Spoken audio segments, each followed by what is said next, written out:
Hello friends, welcome back to my channel. ഇനി നമ്മൾ discuss ചെയ്യാൻ പോകുന്നത് നെസ്റ്റഡ് സ്ട്രക്ചർ എന്നൊരു ടോപ്പിക്കാണ്. സോ ഇത് നമ്മുടെ സ്ട്രക്ചേഴ്സ് ആൻഡ് പോയിന്റേഴ്സ് എന്ന ചാപ്റ്ററിലെ ഒരു ചെറിയൊരു പോർഷനാണ്. +2 കമ്പ്യൂട്ടർ സയൻസ് ചാപ്റ്റർ 1ൽ നിന്നുള്ളൊരു ഭാഗമാണ്. സോ ഈ ക്ലാസ് നിങ്ങൾക്ക് ഇഷ്ടപ്പെടുകയാണെങ്കിൽ ലൈക്ക് ബട്ടൺ ക്ലിക്ക് ചെയ്യാൻ മറക്കരുതേ. ഒപ്പം ഈ വീഡിയോ യൂസ്ഫുൾ ആണെന്ന് തോന്നുന്നുണ്ടെങ്കിൽ നിങ്ങളുടെ ഫ്രണ്ട്സിനും ഷെയർ ചെയ്യുക. അതോടൊപ്പം നമ്മുടെ ചാനലും ഒന്ന് ദയവായി സബ്സ്ക്രൈബ് ചെയ്തേക്കണേ. അപ്പോൾ നമുക്ക് ഇന്നത്തെ നമ്മുടെ ഈ ക്ലാസ്സിലേക്ക് കിടക്കാം. സോ നെസ്റ്റഡ് സ്ട്രക്ചർ എന്ന് പറഞ്ഞാൽ എന്താണ്? അതായത് ഒരു സ്ട്രക്ചറിൻ്റെ അകത്ത് മറ്റൊരു സ്ട്രക്ചർ വരുന്നതിനെയാണ് നമ്മൾ എന്ത് പറയുന്നത്? നെസ്റ്റഡ് സ്ട്രക്ചർ എന്ന് പറയുന്നത്.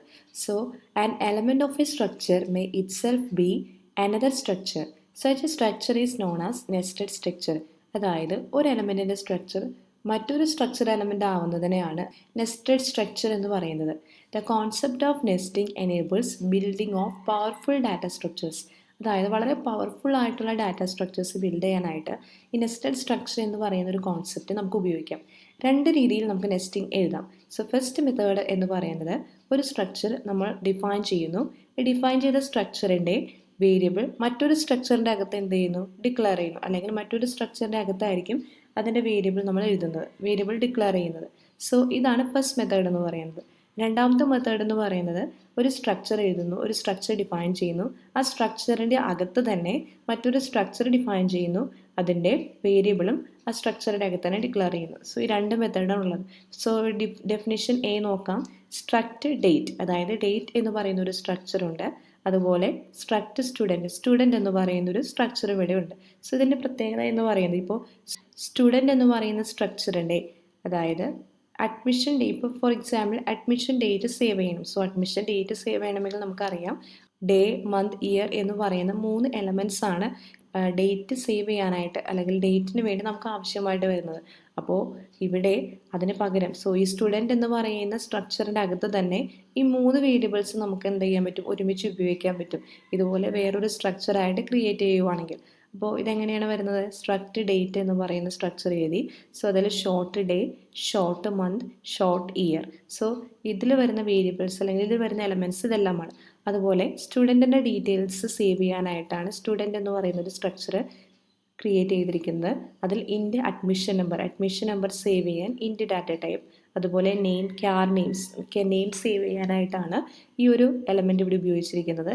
ദെൻ ഡേറ്റ്, നമുക്കറിയാം സ്റ്റുഡൻറ്റിൻ്റെ അഡ്മിഷൻ ഡേറ്റ് ആണ് നമുക്കിവിടെ വേണ്ടത്. സോ അഡ്മിഷൻ ഡേറ്റ് സേവ് ചെയ്യാനായിട്ടാണ് ഇവിടെ ഡേറ്റ് ആയിട്ടുള്ള അല്ലെങ്കിൽ ഡേറ്റ് സ്ട്രക്ചർ എലമെൻ്റ് ആയിട്ടുള്ള ഒരു എലമെൻറ്റിൻ്റെ വേരിയബിൾ ഇവിടെ ഡിക്ലെയർ ചെയ്തിരിക്കുന്നത്. സോ ഇവിടെ ഡേറ്റ് എന്ന് പറയുന്ന സ്ട്രക്ചർ എലമെൻറ്റിൻ്റെ വേരിയബിൾ DTADM. സോ ഈ ഒരു സ്ട്രക്ചറിൻ്റെ അകത്ത് തന്നെ നമുക്ക് എന്ത് ചെയ്യാം? സ്റ്റുഡൻറ്റ് എന്ന് പറയുന്ന സ്ട്രക്ചറിൻ്റെ അകത്ത് തന്നെ ഡേറ്റും നമുക്ക് സ്റ്റോർ ചെയ്യാൻ കഴിയും. Next one float fee. So ഇനി അടുത്തൊരു ഡെഫിനിഷൻ എന്ന് പറയുന്നത് സ്ട്രക്ട് സ്റ്റുഡൻറ്റ്, അതായത് സ്റ്റുഡൻറ്റിൻ്റെ അകത്ത് തന്നെയാണ് നമ്മളിവിടെ ഡേറ്റ് എന്ന് പറയുന്ന സ്ട്രക്ചറും ഡിഫൈൻ ചെയ്തിരിക്കുന്നത്. Int admission number, char name, struct date, short day, short month, short year. Then ഇതിൻ്റെ ഈ ഡേറ്റ് എന്ന് പറയുന്ന സ്ട്രക്ചറിൻ്റെ വേരിയബിൾ ആണിത് DTADM. ദെൻ ഫ്ലോട്ട് ഫീ.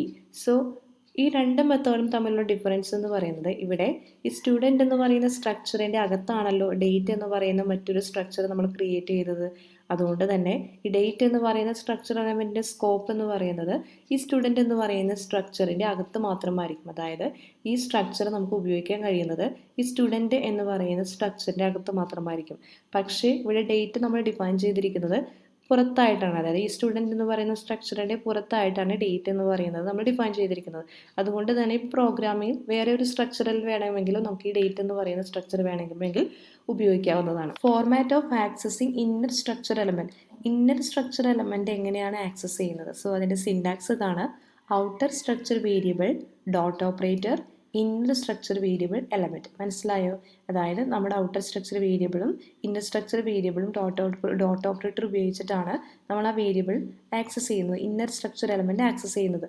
ഉദാഹരണമായിട്ട് ഇവിടെ സ്റ്റുഡൻറ്റ് എന്ന് പറയുന്നത് നമ്മൾ നേരത്തെ ക്രിയേറ്റ് ചെയ്ത സ്റ്റുഡൻറ്റ് എന്ന് പറയുന്ന സ്ട്രക്ചറിൻ്റെ വേരിയബിൾ S എന്നാണ് ഡിക്ലെയർ ചെയ്തിരിക്കുന്നത്. So student S equal to directly നമ്മൾ വാല്യൂസ് എൻ്റർ ചെയ്ത് കൊടുക്കുകയാണ്. സോ 435 വിശാൽ. സോ 435 എന്ന് പറയുന്ന വാല്യൂ അഡ്മിഷൻ നമ്പറിലേക്കും വിശാൽ എന്ന് പറയുന്നത് നെയിമിലേക്കുമാണ് പോകുന്നത്. സോ അടുത്ത് നമ്മൾ ക്രിയേറ്റ് ചെയ്യുന്ന വാല്യൂ ഡേറ്റ് എന്ന് പറയുന്നത് ഡേറ്റിലേക്കാണ് പോകുന്നത്. സോ 10/11/1997 സോ ഡേറ്റ് ഓഫ് ബർത്തിലേക്കാണ് ഈ വാല്യൂ പോകുന്നത്. അതിനുശേഷം ഫ്ലോട്ട് ഫീ. പിയിലേക്കാണ് 575 എന്ന് പറയുന്ന വാല്യൂ പോകുന്നത്. സോ അതിനുശേഷം നമുക്ക് ഈ വാല്യൂസ് ആക്സസ് ചെയ്യണം. അതെങ്ങനെയാണ്? Inner so C out S dot admission number S dot name. So S dot admission number എന്ന് കോൾ ചെയ്യുന്ന സമയത്ത് നമുക്ക് ഈ അഡ്മിഷൻ നമ്പറാണ് കിട്ടുന്നത്. മനസ്സിലായോ? 4325.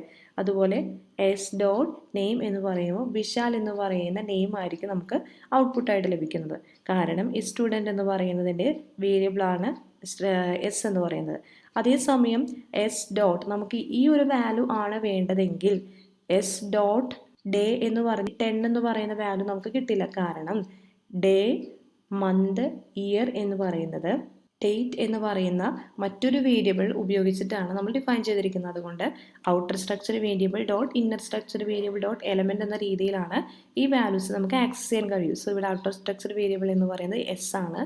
S dot inner structure variable DTADM dot day. അപ്പോൾ 10 ആയിരിക്കും ഡിസ്പ്ലേ ചെയ്യുന്നത്. Then space S dot DTADM dot month. അപ്പോൾ നമുക്ക് കിട്ടുന്നത് 11 എന്ന് പറയുന്ന വാല്യൂ ആയിരിക്കും. അതുപോലെ outer structure variable S dot inner structure variable DTADM dot year എന്ന് പറയുമ്പോൾ നമുക്ക് ലഭിക്കുന്നത് 1997 എന്ന് പറയുന്ന വാല്യൂ ആയിരിക്കും. സോ ക്ലിയർ ആയല്ലോ? ഇപ്പം നമുക്കൊരു പ്രോഗ്രാം നോക്കാം. #include iostream dot H header files എഴുതി അതിനുശേഷം ഇവിടെ 2 സ്ട്രക്ചർ എലമെൻ്റ് ആണ് നമ്മൾ ക്രിയേറ്റ് ചെയ്തിരിക്കുന്നത്. സ്റ്റുഡൻറ്റ് എന്ന് പറയുന്ന ഒരു സ്ട്രക്ചറും റോൾ എന്ന് പറയുന്ന മറ്റൊരു സ്ട്രക്ചറും. സോ സ്റ്റുഡൻറ്റ് എന്ന് പറയുന്ന സ്ട്രക്ചറിൻ്റെ എലമെൻ്റ് ആയിട്ട് വരുന്നത് നെയിം ക്യാർ നെയിം ഓഫ് 20. അതായത് സ്റ്റുഡൻറ്റിൻ്റെ നെയിം സ്റ്റോർ ചെയ്യുന്നതിന് വേണ്ടിയാണ് ഈ എലമെൻറ്റ് നമ്മളിവിടെ ഉപയോഗിക്കുന്നത്. അതിനുശേഷം സ്ട്രക്ട് റോൾ എന്ന് പറയുന്ന ഒരു സ്ട്രക്ചർ ക്രിയേറ്റ് ചെയ്തു. അതിൻ്റെ അകത്തായിട്ട് ഇൻറ്റ് ID സ്റ്റുഡൻറ്റ് ID സേവ് ചെയ്യുന്നതിന് വേണ്ടിയാണ് ID എന്ന് പറയുന്ന എലമെൻറ്റ് ഉപയോഗിക്കുന്നത്.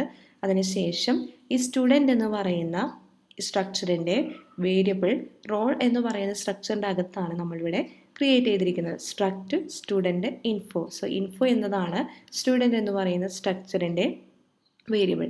അതിനുശേഷം റോൾ എന്ന് പറയുന്ന സ്ട്രക്ചറിൻ്റെ വേരിയബിൾ അതിൻ്റെ പുറത്തായിട്ട് നമ്മൾ എന്ത് ചെയ്തു? ഡിക്ലെയർ ചെയ്തു ഡാറ്റ. മെയിൻ ഫംഗ്ഷൻ്റെ അകത്ത് cout enter student name. So സ്റ്റുഡൻറ്റിൻ്റെ നെയിം എൻ്റർ ചെയ്യാനാണ്. സോ നമുക്കറിയാം സ്റ്റുഡൻറ്റിൻ്റെ നെയിം എന്ന് പറയുന്നത് റോൾ എന്ന് പറയുന്ന സ്ട്രക്ചറിൻ്റെ അകത്തായിട്ടാണ് സ്റ്റുഡൻറ്റിൻ്റെ വേരിയബിൾ നമ്മൾ ഡിക്ലെയർ ചെയ്തിരിക്കുന്നത്. സോ നെയിം എൻ്റർ ചെയ്യുന്ന സമയത്ത് ഏത് മെത്തേഡാണ് ഉപയോഗിക്കുന്നത്? Outer structure variable dot inner structure variable dot element. So outer structure variable എന്ന് പറയുന്നത് data dot inner structure variable info dot name. So ഇതിലേക്കായിരിക്കും നമ്മുടെ നെയിമിൻ്റെ വാല്യൂ എൻ്റർ ആവുന്നത്. അതുപോലെ C out enter student roll number. സ്റ്റുഡൻറ്റിൻ്റെ റോൾ നമ്പർ എൻ്റർ ചെയ്യാനായിട്ടാണ് ചോദിച്ചിരിക്കുന്നത്. സോ സ്റ്റുഡൻറ്റിൻ്റെ റോൾ നമ്പർ എന്ന് പറയുന്നത് ഈ സ്ട്രക്ട് റോൾ എന്ന് പറയുന്ന സ്ട്രക്ചറിൻ്റെ എലമെൻ്റ് ആണ്. സോ നമുക്ക് ഡയറക്റ്റ്ലി എന്ത് ചെയ്യാം? എൻ്റർ ചെയ്ത് കൊടുക്കാം. അതെങ്ങനെയാണ് വരുന്നത്? Data dot ID. അതിനുശേഷം ഇത് നമുക്ക് ഡിസ്പ്ലേ ചെയ്യണമെങ്കിലോ cout name data dot info dot name. Name display ചെയ്യാനായിട്ട് data dot info dot name. അതുപോലെ റോൾ നമ്പർ ഡിസ്പ്ലേ ചെയ്യാനായിട്ട് data dot ID. Nested structure എന്ന് പറയുന്ന ഒരു ഐഡിയ നിങ്ങൾക്ക് മനസ്സിലായി എന്ന് വിശ്വസിക്കുന്നു. അപ്പോൾ എല്ലാവരും നന്നായിട്ട് എക്സാമൊക്കെ എഴുതുക. സോ ഇന്നത്തെ ക്ലാസ് നിങ്ങൾക്ക് മനസ്സിലായെങ്കിൽ ലൈക്ക് ബട്ടൺ ഒന്ന് ക്ലിക്ക് ചെയ്യുക. ഒപ്പം ഇത് നിങ്ങൾക്ക് യൂസ്ഫുൾ ആണെന്ന് തോന്നുന്നുണ്ടെങ്കിൽ നിങ്ങളുടെ ഫ്രണ്ട്സിനും ഷെയർ ചെയ്യണേ. അതോടൊപ്പം നമ്മുടെ ചാനലും ഒന്ന് സബ്സ്ക്രൈബ് ചെയ്തേക്കണേ. Thank you.